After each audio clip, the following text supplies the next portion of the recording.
Good morning, evening. Whoa. Okay, there was no warning for that.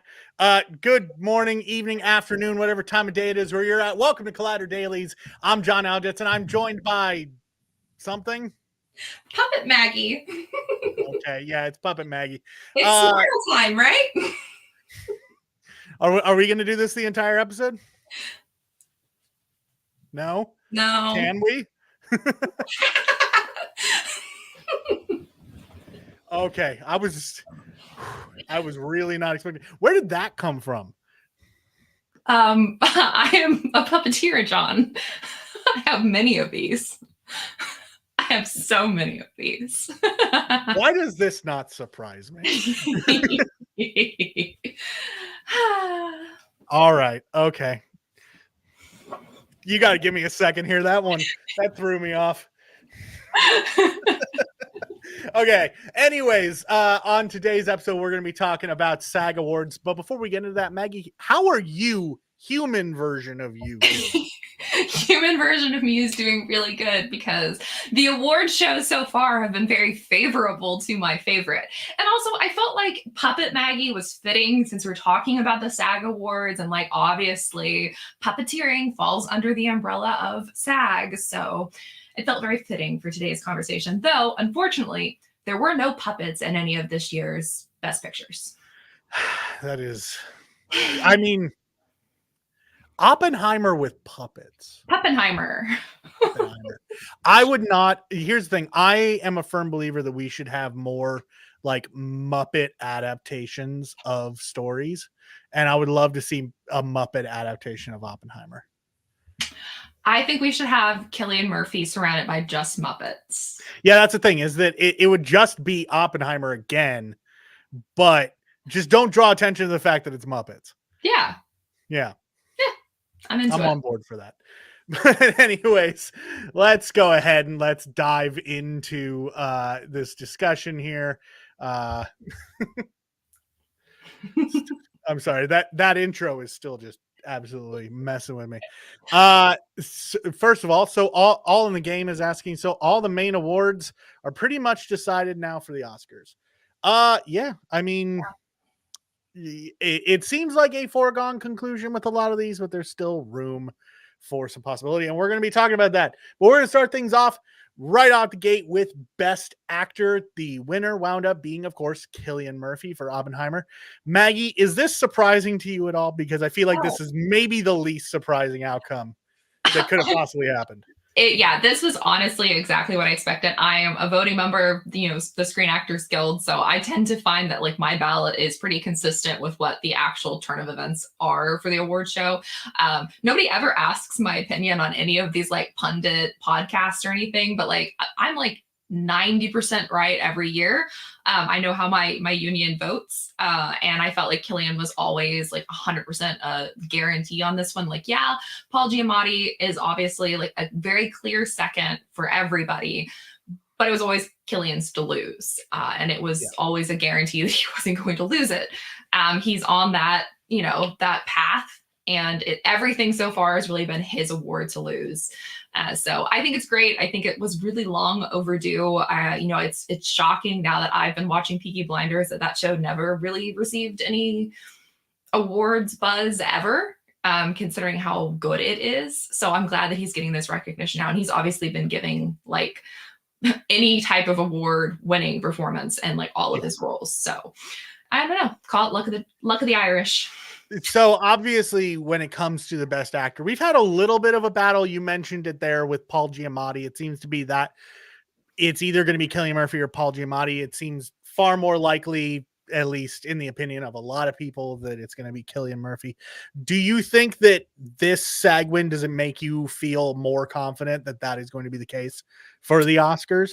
I felt confident in this entire award run. I joked that Oppenheimer is my all quiet of this year, and my confidence in it has not wavered since I saw it last summer.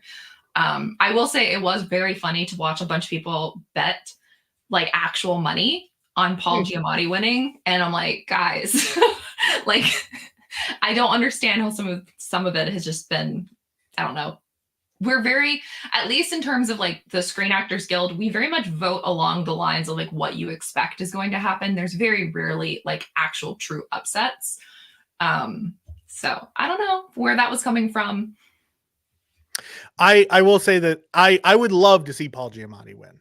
Yeah, I mean, he's great. I love the performance he gives in the holdovers. Yes. I've said it numerous times on here that, you know, if Killian was not in this race, it would be Paul Giamatti's. Yeah. I would love to see Giamatti win, but I feel like this is 100%. This is Murphy's year. I think that he pretty well has it, and him winning this award only kind of cinches that for me in my mind. Best actress, though, moving on over, this is a little bit of a closer battle than Giamatti Murphy, because we have the Battle of the Stones going on for the best actress. And for the SAG Awards, the winner was Lily Gladstone for Killers of the Flower Moon. Now, as I pointed out, the Battle of the Stones, Lily Gladstone, Killers of the Flower Moon, Emma Stone, Poor Things. For me, it's still very much up in the air which one might come out on top when we get to the Academy Awards. How do you feel? Does Lily winning here change the math at all for you? I mean, similar to Killian, I said this is Lily's Oscar to, you know, lose. I understand Emma has obviously picked up a lot in the critics groups, but there is very clearly like a love for Lily and a lot of the more industry groups. And so like she was on my ballot for the SAG nominations and for the SAG Awards. So that one was like wasn't a surprise for me. It is nice to see that like my fellow Screen Actors Guild members are of like a similar mind, that her performance really is one of the best of this year's. You know, Emma does give a great performance in Poor Things, but I also think that Poor Things is a much showier, much more provocative, much more in your face kind of performance that, given the age and demographic of most of the Screen Actors Guild's voting body, I think was going to be a lot harder to sell. And Emma's already won some of these big awards. You know, she's already kind of in that, you know, that place. And even if you watched the awards show on Saturday night, Emma looked relieved and thrilled that Lily won, because she you know, she's already won a lot of these things for other performances. So yeah, it is great to see that SAG can make good decisions. See, I've been polling for a while for Lily Gladstone. I've been a pretty big believer that I think that she's going to win it all, and so her winning here doesn't really affect it for me. It's still pretty well set in stone in my head. Yeah, but stone? Is it a Gladstone? But you know, we might be Team Gladstone, but apparently Mike Joyce in chat here is Team Emma Stone, which is fair. Here, honestly, to be honest with you, I'm polling for Lily. If Emma won, would not be upset at all, because she did do a great job. So not at all bothered by that. Best Supporting Actor, moving on down the list here. We're going to keep this train a rolling. Best Supporting Actor, the winner was Robert Downey Jr. for Oppenheimer. This is another one that I feel like is almost like a foregone conclusion. Yeah, pretty much. There are a lot of like great names in there. Don't get me wrong, a lot of fantastic potential, you know, people, but Robert Downey Jr. just keeps winning for this, and so I don't think that there's a lot of discussion that needs to be had about other people in here. As much as I would love to see a Sterling K. Brown or Willem Dafoe or any of these people, Robert Downey Jr. winning here doesn't change any of the math for me. It doesn't change any of the possibilities. It's pretty well set in stone. I will say to one regard, I do think that Barbie may have caused themselves some loss of favor within the industry after the reaction to the Oscar nominations. Like there was such a clear love for Ryan Gosling that like at a certain point I would have said like it's really a toss-up between Robert Downey Jr. and Ryan Gosling. You have Ryan, who gives this like really fun performance in Barbie that a lot of people liked, a lot of people related to, because he is ultimately written it in like a feminine role. So there is a lot of like understanding to what's going on with Ken's character, whereas Robert Downey Jr. is kind of this like, you know, redemption story for him as an actor. There's a lot of like, this is long, you know, overdue, and a lot of stuff like that. Like he's kind of reclaimed some of that I don't want to say reclaim credibility because he's always been a very good actor, but like you've even seen some of the quotes that he's given about like how Marvel kind of set him back a little bit. And this is like him kind of coming back to these more serious roles. And so it was for a really long time. It seemed very much like it could have gone between either one of them, depending on like how people were feeling. But then after the whole Barbie backlash, and even though the cast and the crew really were very normal in their responses, the internet backlash from it, which then went to all of the trades were covering it. There was, even CNN was covering it. There was a lot of negative publicity around that I think the industry would be like, what, do you think you deserve it? Obviously you're not going to get it if you think you deserve it. So I do think some of that, like when we look back at this award circuit, we're going to see like there was a clear demarcation line of like before and after that backlash and how that, ultimately affected them in different, awards avenues that could have been more competitive. Yeah, because it is worth pointing out that all of this stuff is voted on. And so a public reaction can affect the outcome of things. Yeah, especially since with all of these voting bodies, they usually close like within a couple of days of the actual award show. So you have a long window for people to be really tired of hearing about this perceived complaint, which is very different from critics. I don't think critics are the same way because there's a lot of other things that they're like kind of looking at and judging and how they make their decisions. But the industry people, like, it's a very petty world. Like if you're perceived as being like, I deserve this nomination, even if you're not actually saying that, but it's just the buzz around you, I think people react to that in unfortunate ways. Just is what it is. Moving on to Best Supporting Actress, we have Divine Joy Randolph for The Holdovers. This is one where, like, honestly, I haven't really formed a strong opinion on which way I think that it could go. I mean, it's hard to come out on top. It's hard to I do have quite a bit more confidence in Randolph after this. I think that it is definitely more likely now. But really there's a lot of like fantastic performances in there that I think that it could go either way on. Would not surprise me if Emily Blunt, again, for just continuing Oppenheimer's domination of literally everything this year. Do you know what I'm excited for the Oscars? What? I'm excited but I'm excited for the Oscars to be over so that I can stop talking about Oppenheimer. I like the movie, don't get me wrong, but when we've been talking about this thing for almost a year now, I'm ready to talk about something else. Could not be me. I still talk about All Quiet on the Western Front. I know. That's because you hyper fixate on movies and just sit on those ones. Yeah. Which I'll do that sometimes, but Yeah. I will say in my mind, this is very much 100% Divine's. Like I don't see Emily coming up to steal it. I would maybe assume that could happen if Emily had picked up more, awards along the way, but it's very much been a Divine year. As I said, the SAG Awards make me far more confident in her going into the Oscars. She's great. I think she's done a really good campaign. Everything she's like said has been really good. There's nothing that she said that like could be spun against her. She's like given such amazing like acceptance speeches. Her one on Saturday night, I think, was probably the best of the entire night, but she's consistently given really strong emotional acceptance speeches, which I think ultimately helps with these like remaining weeks for people to kind of set their ballots. So I think it's hers to lose. A better speech than Pedro Pascal's drunken. Look, that was entertaining, but there wasn't a lot of substance there.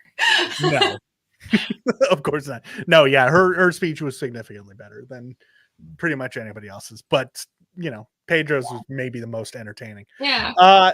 And now let's go ahead. Outstanding performance by a cast goes to Oppenheimer. I don't feel like that's a big surprise. Best stunt ensemble in a film. Love seeing stunt get some love. Still bums me out that Oscars, that's not really a thing. I know. And that went to Mission Impossible Dead Reckoning Part 1. Shouldn't really necessarily be a surprise to anybody. Well, I will say it was a surprise to people because I was going through critic ballots that they had for their like betting pools and stuff, and everybody had John Wick.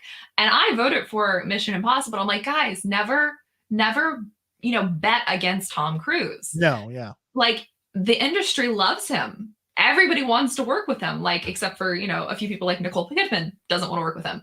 Understandable. But like, yeah, but there's such a love for him. Like, of course, his movie where he does like all of these insane stunts himself, and he's like known as the stunt guy, was going to get that one. I felt like that was a given. I was really surprised by the John. I mean, obviously John Wick is incredible. They do incredible, stunts, and that entire team is incredible. But to me, if Mission Impossible wasn't like if Mission Impossible hadn't come out last year, yeah, John Wick would have been a slam dunk. But Mission Impossible being there, it's like one of those things where like, oh, okay, the big boys are here, so they're gonna naturally walk away with it. It's like you're not gonna win against Tom Cruise. Moving on into the television categories, getting away from film for a little bit to talk about the thing that I don't really watch. Pains me greatly. Best actor in a TV movie or limited series with Steven Yeun with Beef. Beef also got best actress with Ali Wong. So I have not actually watched Beef. So Maggie, have you? No. And after all of the stuff that came out after it, I had no real interest in participation. Because and it was really awkward to watch too, because like neither of them got like a lot of applause. So I feel like, yeah. How much of that do you think is the backlash to all that? Yeah, I would say the backlash to Beef and like public perception. Like I'm sure everybody watched it. They probably loved it, but they don't want to like publicly vouch for it because it is unfortunately not a great situation. But you know what is a show?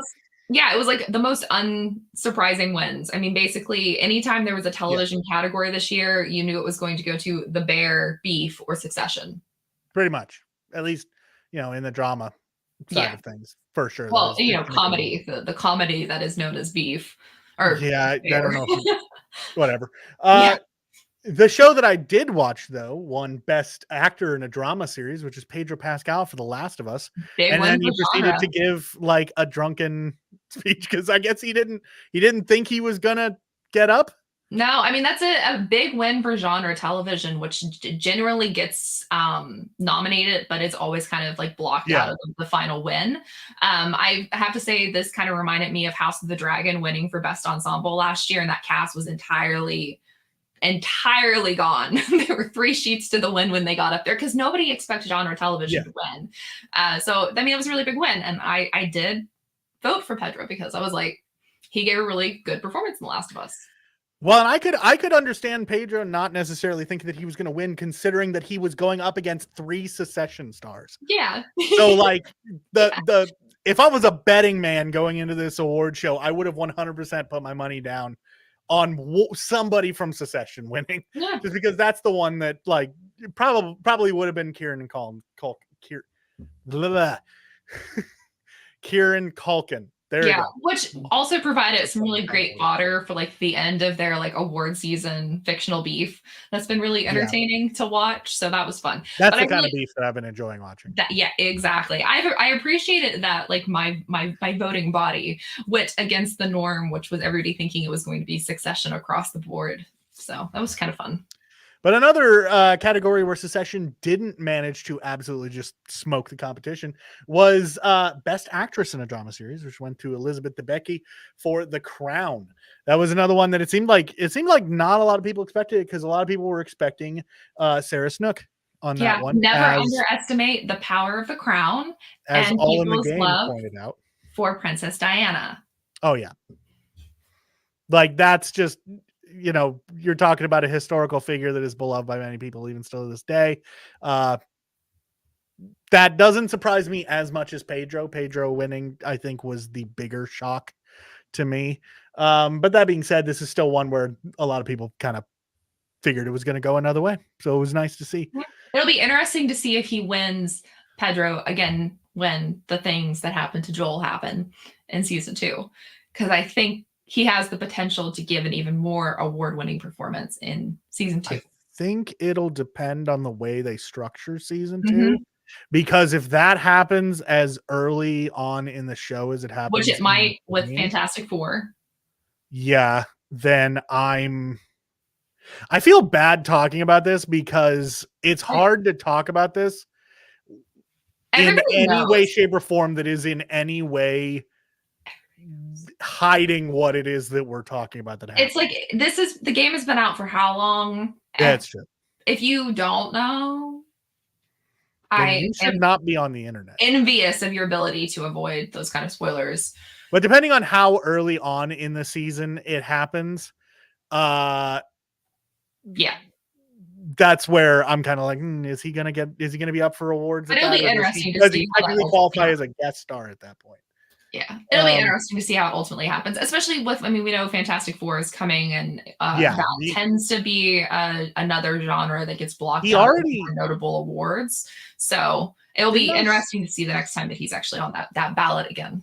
Didn't I see, and you might know more about this being the news editor, didn't I see that he already had to drop out of a project? Yeah, he's dropped out of like 2 things.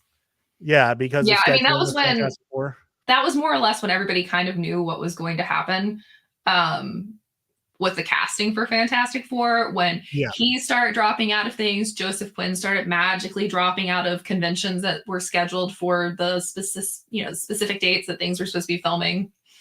It was real suspicious. And now from Evan Moss-Bacharach, he's like basically confirmed that, they found out they were cast last year when everybody found out. Ooh. But yeah, so we'll just have to see with that. Moving on into the comedy side of things, best actor in a comedy series, Jeremy Allen White for The Bear. Is The Bear a comedy? Because when I watch that show, it just gives me anxiety. It doesn't make me laugh. Okay. It is because it is under 30 minutes. The way that the things are, and this is everywhere, if it falls under that like 30-minute window, it is classified as a comedy because of how television is structured. So that's dumb. Take that up with literally every single organization. I will. I'm coming after you, all of the organizations. And also, best actress in a comedy series also went to The Bear. Another win for Ireland, as we say. Yes. That show leaves me as a ball of anxiety. It doesn't make me laugh, except for the occasional like ridiculous moment. But other than that, it's like I just feel awful. I don't know. Maybe I just don't do well with like high pressure kitchen situations. I'd be awful as a chef. If you can't handle the heat, get out of the kitchen, John. Listen, my mom was a professional cook for many years of her life. I'll let her do all that. Me, I'm over here doing my art stuff and making videos. Like, I don't do high pressure. That's not what I do. All in the Game says, no, it's a dramedy at best. The Bear and Barry get away with comedy classification because of that 30-minute format. Exactly as you pointed out. I think dramedy would make sense as a way to classify it, but that's not a awards classification. No. Outstanding performance by an ensemble in a drama series was Succession. Threw him a bone. Is anybody shocked? They're like, hey, you're not going to win for specific acting categories, but we're going to throw you a bone and give you ensemble. And then, of course, outstanding performance by an ensemble in a drama series was The Bear. Or a comedy series. Sorry. Typo in the article that I was looking at. Yeah, so that also is not surprising. Outstanding action performance by a stunt ensemble goes to The Last of Us. And that's where we're going to end the actual categories. There is one thing that I wanted to bring up, since we're talking about The Last of Us a little bit, that is SAG Awards adjacent, and that is Nick Offerman's comments when he was asked about his episode after the SAG Awards. Did you see what he had to say? Was this his acceptance speech at the Spirit Awards or something else? I think it was the Spirit Awards. Okay. But basically he said that he was basically annoyed with people asking why they had to make it a gay story, when he's just like, it's because you guys keep asking those kinds of questions. It's just a love story. Yeah. That's it. I love that man so much. Nick Offerman's great. Every time that I see him speak in public, it makes me incredibly happy. He's one of those people that I pray we don't find out something awful about him someday, because I think I would be broken. It's like Nick Offerman, Tom Hanks, and Yeah, if either of those two, if we ever found out something horrible about either of them, I think I would just be a broken and despondent man. I think I would leave the industry. I think I would be like, nope, entertainment journalism is not for me. I'm done now. I want to have some faith in humanity. Thank you.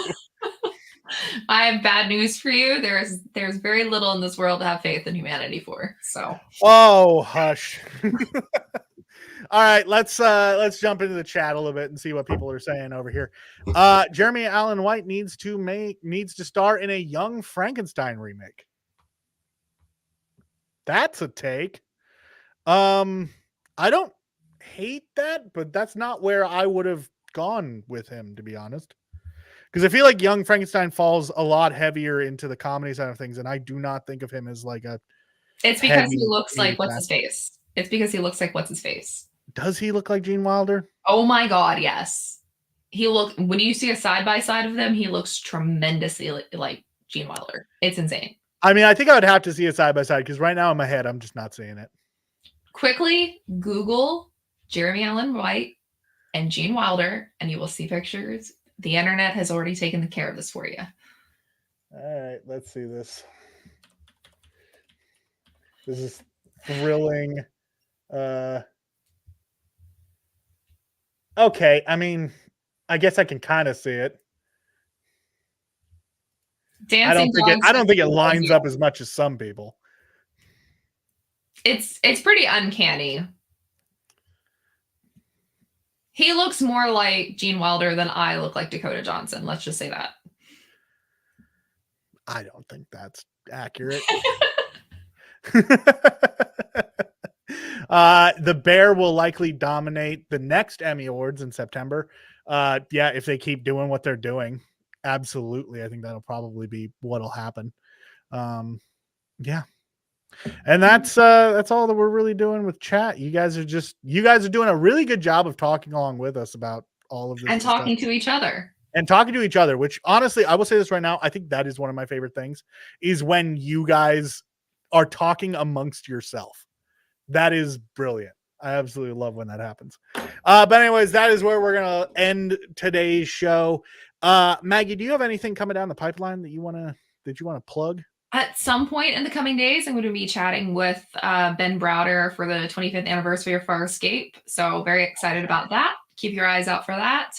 Over the weekend, I dropped my interview with Colin O'Donoghue, which was really good. It was a really excellent conversation and a pretty fun read, in my opinion. So if you were a oncer once upon a time, is there a video of that? No video, no.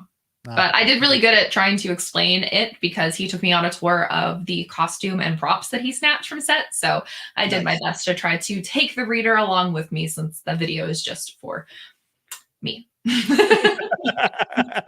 Which I'm sure that you had a lot of fun with that, just being a huge once upon girly. Yeah, I was it's a oncer. A oncer? Yeah. Okay. Once upon a time, I was a oncer.